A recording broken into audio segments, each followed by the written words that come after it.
Corpse Party, Book of Shadows is rated M for individuals 17 and up.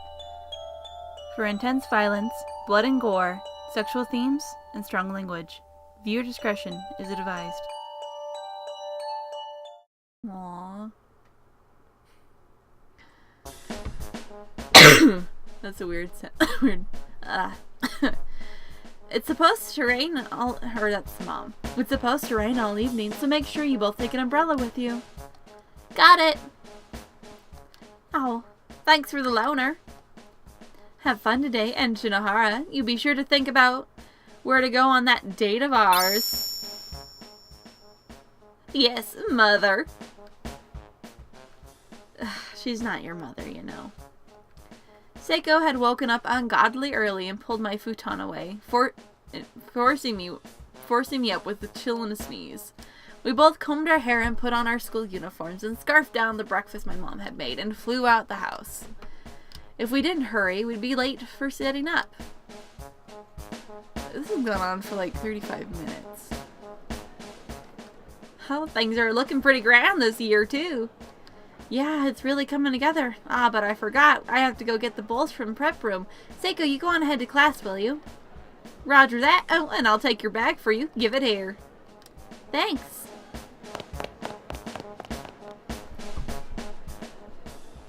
It was the day of the Culture Festival, or Kisaragi Fest.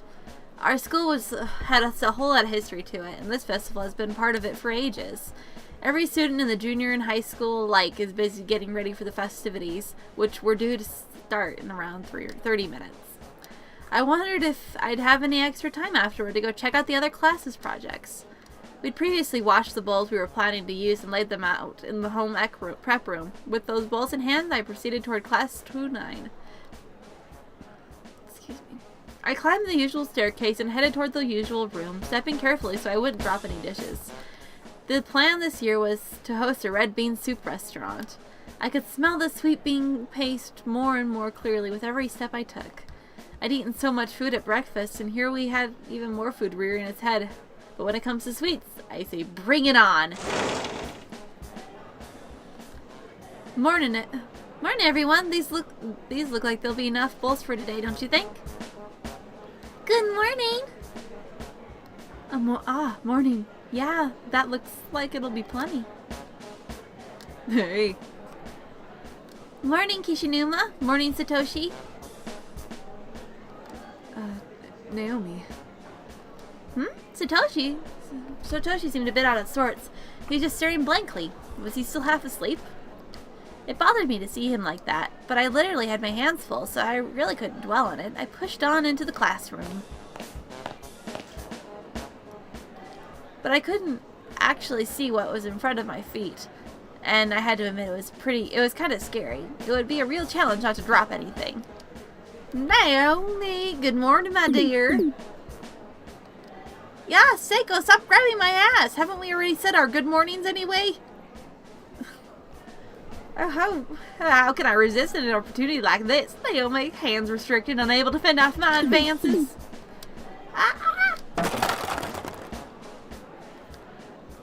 Look what you did! Oh, now that's no good. Our tableware has to be kept clean. Guess we'll just have to go wash it all again. Here, I'll help. Thanks. Sorry for the trouble. Aww. And so began the Culture Festival. All day we wore the clothes Suzumoto prepared for us and served red bean soup to our classmates. She had a lot of costuming experience, having worked on that side of things in the drama club for quite some time.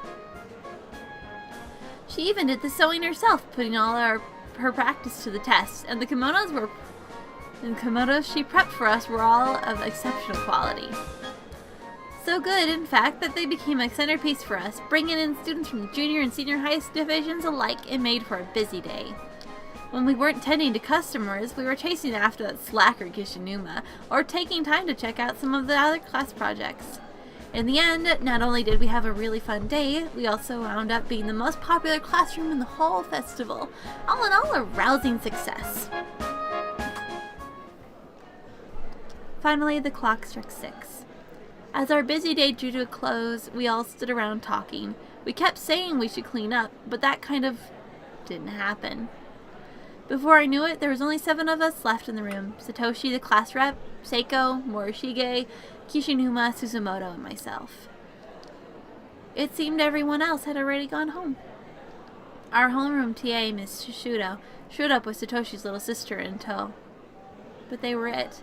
We 9 became the de facto cleanup crew.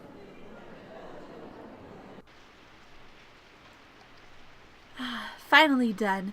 Good work, everyone. The place is looking like a real classroom again. Those dumbasses who went home without helping are sure going to get a piece of my mind tomorrow, though. Not much of a class rip if I can't even hold everyone together long enough to clean up after ourselves. Though you did manage to keep Kishinuma here, surprisingly. Oh, shut up.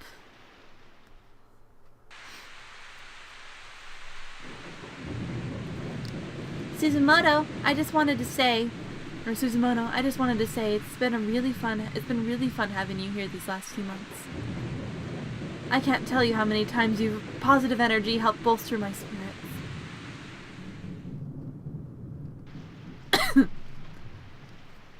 Always remember that you're loved and respected. We may not have said much of that to that effect, but we've all been watching you blossom here. I lent a hand where I could and did my best to help guide you, but ultimately you walked your own path and have become a fine young woman. Miss Yuli. It takes a special person to achieve what you've done without even realizing it. It's been an honor to serve as your homeroom TA. I wish you all the best at your new school. Thank you. It's weird having the camera on. Unfortunately, this teary farewell brought us all back to reality. During the holidays following the cultural festival, Suzumoto was being transferred. This was to be her last day at Kisaragi Academy High School. Everyone here loved her, and so this was a sad occasion indeed. She was truly a kind person, possessing no ulterior motives and harboring no ill will toward anyone. The thought of her leaving was just plain depressing. But time waits for no one, and sadly the time had come to say our goodbyes. As one final hurrah, our occult-obsessed class rep asked us to perform some friendship ritual called Sachiko Ever After. You know where this goes. Upon mentioning it, she produced a paper doll from her bag. It looked a lot like those proxy dolls you'll sometimes see in Shinto shrines designed to absorb bad karma in someone's place. Visually, this whole thing just seemed like a setup for a cursed seance or something. It was kind of scary, and I wasn't the only one who thought so. It's a charm that I found on the internet. If we do it right, then all of us will be together forever. Or we'll always be friends anyways, and that's the gist of it.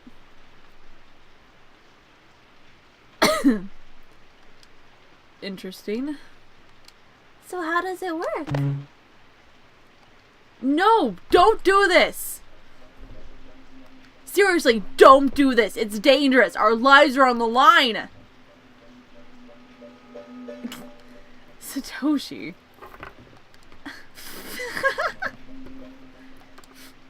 Don't you think that's going a bit overboard?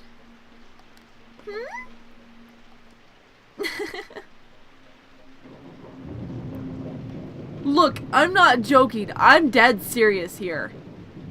Satoshi had always been easily spooked, and in true form, he was pleading for his life that we stop what we were doing. It didn't sound that scary, though. Don't worry, Mochita. This isn't my usual creepy fare. I gotta say, it's rare to see you get this worked up. In the end, 8 of us proceeded with the ritual as planned, while Satoshi sat it out off into the side, tears in his eyes. I kind of felt bad for him. But this was for Suzumoto. We all wanted to give her the best possible send-off, and all I could really do was silently wonder what had gotten into him. Please, I'm begging you, stop this. Don't go through with it. Why won't anyone listen to me? He's really serious. Like, as serious as I've ever seen him. What is it, Satoshi? What is it that has you so worried? It's a time loop. This has happened before. All of this. I remember it. And what's coming next is worse than you can possibly imagine. Sorry, but I'm through trying to convince you. Just be a good boy and wait for us to finish, okay? A time loop? Is he experiencing deja vu like me? Is this some new destiny being born inside of him like the class rep had said before? Come to think of it, this does feel a little familiar. This room, this atmosphere, this charm. I obediently dug my nails into the paper doll, but all the while I was frantically foraging through my memories, trying to figure out what I was missing. We're going to pull on it until it rips apart in 9 pieces, okay? On the count of 3. With pallid face, Satoshi quickly rushed over and grabbed the doll himself. He was joining us after all, it seemed. Everyone else smiled at him as if to say, finally, you've come to your senses. But I was just starting to get a really bad feeling about this. No, there's definitely something wrong here. Ready? 1, 2...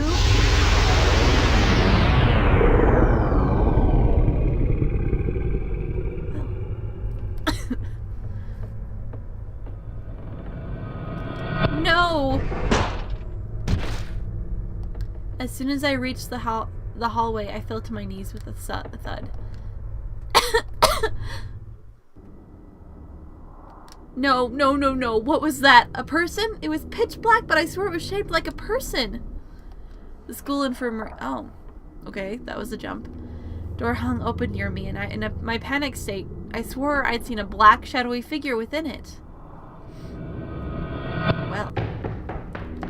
No!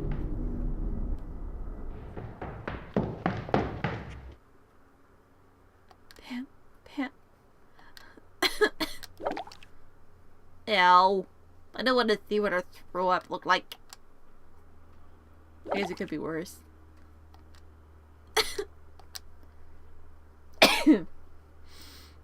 My mind had been completely overtaken with fear. What was that?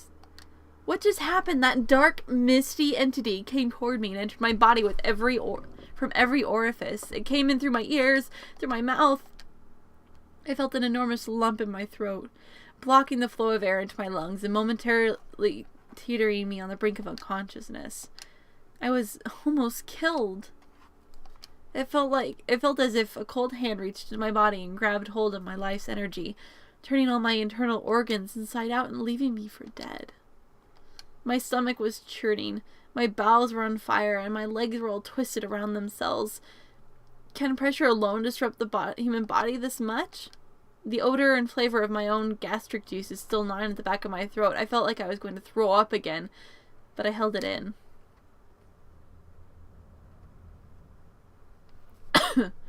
I remember this.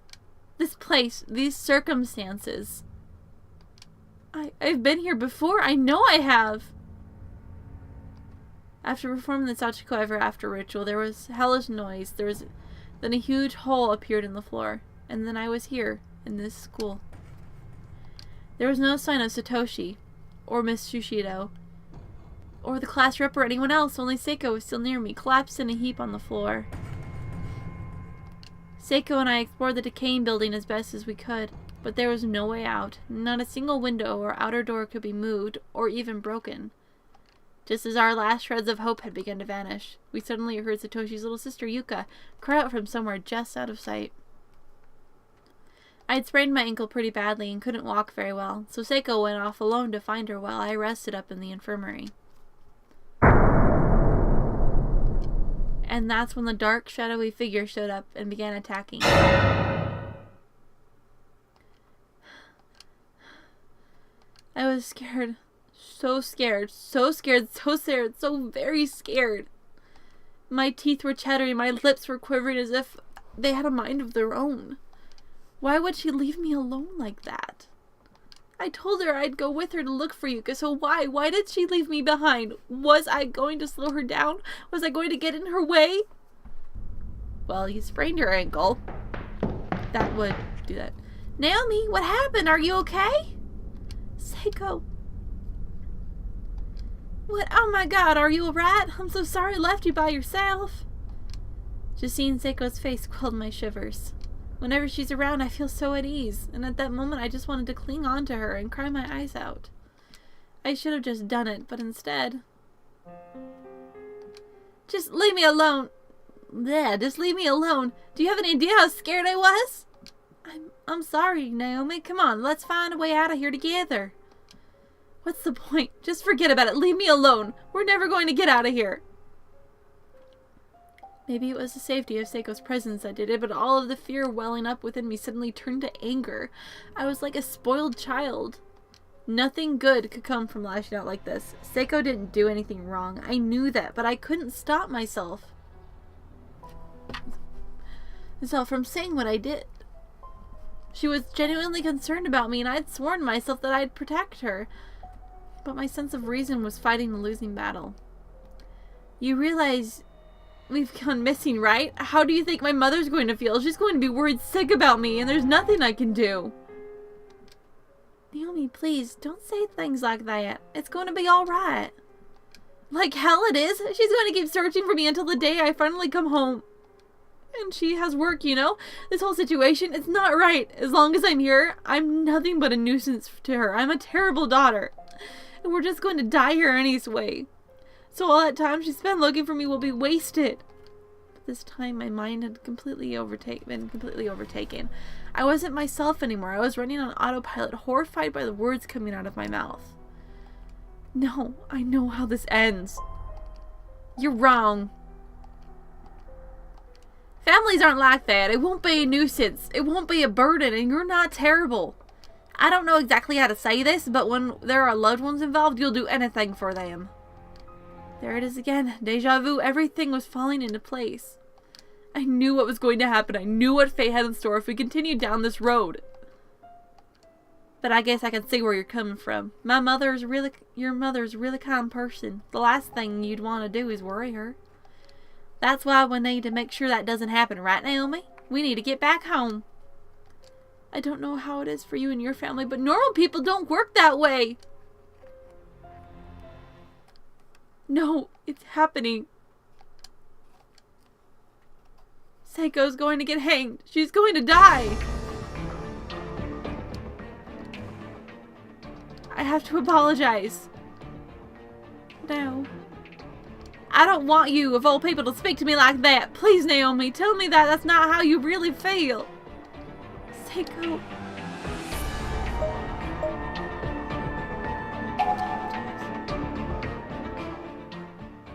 If I didn't say something to calm her down, Seiko would run off, and I knew she couldn't be by herself right now. So I pulled myself together and tried apologizing to her, but the words... Seiko, I'm so...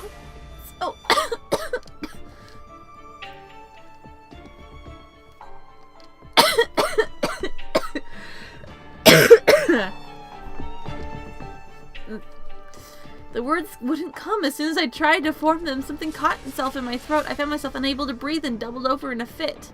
Naomi, are you okay? I'm sorry, Naomi. If I'm bothering you, I'll go. I hate to leave your side, but if that's what you want, I won't argue. Okay, I hope this ends soon because I really need a drink. Seiko. Wait! Seiko ran off into the distance, her figure growing smaller and darker until it vanished altogether. I knew I'd made an awful, irreversible mistake. Ugh. That sense of dread I'd felt moments before had come back full force. I could sense a malevolence within me, an outside hand that made me lash out at Seiko. It felt like something was in my mouth. I had no idea what, but there was definitely something in there. I stuck my finger in and tried to dig it out. Ah!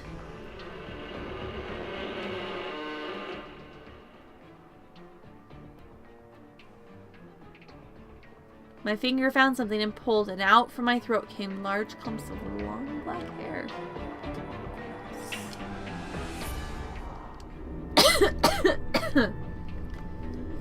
I just kept pulling and pulling, and I couldn't believe how much there was. Gross. The strand stretched all the way from my stomach through my esophagus and into my hands, and even was still hard to pull. Gross. The motion was unnatural. and was creating a repulsive stinging sensation against my tonsils. I felt like I was going to throw up again. Okay, why are we doing this?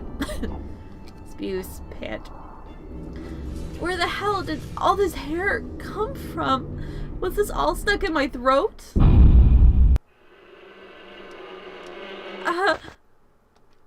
It was only a faint notion before, but now I was certain. I was remembering some future event. I didn't know why or how, but I was repeating time. Am I just not allowed to apologize? I could feel a dark will guiding me. Someone or something wanted Seiko to be killed in this timeline as well. But I wasn't going to let it happen. Not without a fight. I had to go after her. I have to apologize. I can't leave her alone like this. I ran as quickly as I could in the direction Seiko had gone. But then... Ah! No! A fierce earthquake began shaking the building. It was so violent I couldn't even stay standing. I crouched along the ground waiting for it to pass. Everything was moving and there were sounds of objects cracking and breaking all around me. Glass was shattering, ceiling tiles were raining down upon me. I was scared for my life. So scared, so very, very scared.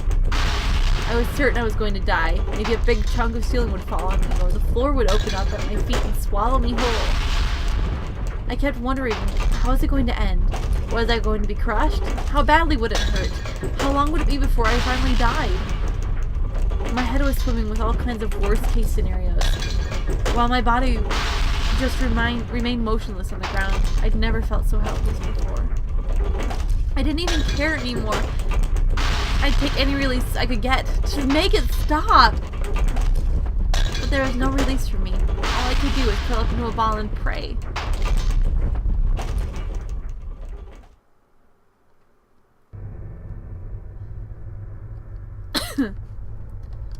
Shiver, shake. I wondered how much time had passed. It couldn't have been more. It could have been only a moment, a few minutes, or even a few hours, for all I knew. But it did finally end, and the dark corridors were silent once more. Ugh. I gradually loosened my stiff body, uncurling from the floor. Blotches of dust and wood chips fell from my hair. Some of the fine debris had gotten into my clothing and was crunching around like sand with my every movement. It was not pleasant. I brushed myself off as best I could and slowly rose to my feet, slapping my skirt in vain to clear away any excess dust or dirt. The particles in the air were like a white smoke billowing through the pitch-black hallway. It took me a moment to get my bearings. Once I finally did, though, I almost wish I hadn't. The sight before my eyes instantly washed away what little hope I may have had. What? The earthquake had completely caved in part of the floor. It was no longer possible to continue down this hall. No longer possible to trail Seiko. If I had been cowering from the quake only a few feet ahead, I'd be dead for sure, swallowed up into whatever hell lay down there. I knelt down at the edge of the hole and peered within. It was too dark to tell for sure, but if what I saw was correct, then the ceiling of the school was unreasonably high. Ceilings of the school were unreasonably high. To make matters worse, it seemed that the floor directly below had fallen out as well. I didn't dare consider just how deep this pit might go. All I knew was I couldn't risk falling into it. Shivering in terror, I pulled myself up. What do I do? Can I get around it? I have to hurry. I definitely had to hurry. If I didn't, Seiko would commit suicide. But there was still time. I was determined not to let it happen, no matter what. I was going to save her. I was going to change her horrible fate. Thing is if we remember from the last game, Seiko didn't hang herself. It was Naomi who hung her. She was darkened, or whatever you want to call it. So... Oh. Okay. So this is how this game plays. I'm gonna cut it here because we've almost gone 60 minutes. And I wanted to, let me pause. Can I pause? There we go. Oh yeah, there's a darkening meter now. Ooh. That's gonna be fun to deal with. Because, like, I guess if the darkening meter gets full, you immediately get a bad end. Or die or something. So yeah, we're back to Corpse Party. I'm also going to do Prince of Persia. I'll start recording that in a little bit, probably. Take a break from this. Probably end up cutting this at least into 2 episodes. Probably upload it on the same day, just so we can get through that. I didn't think that was going to take so long. I heard that the opening was really long, but I didn't think it was like an hour. I mean, the opening for the original game was really long too, but it wasn't quite like this. And I wasn't sure much about the story, what it was going to be. I didn't know if it was going to be, I didn't know it was going to be this, you know, just like a retelling. We go back in time or whatever. I think I heard something about that, but I wasn't sure. I tried not to read too much in order not to spoil myself. So, oh, and good news. I guess Blood Drive is going to be, I didn't know if it was going to be released in English or not. I guess they are going to. They just registered the website for it, I guess. The official website for it. For Blood Drive, which is the 3rd in the series. It's a sequel after this. So I'm excited. I might have to pick myself up a Vita so I can play it. I've only got a PSP. So, oh, and good thing we can save whenever we want. I should probably go. This is taking long enough. But anyways, yeah, like, favorite, comment, and subscribe if you enjoyed. And I will see you guys in the next video. Bye bye.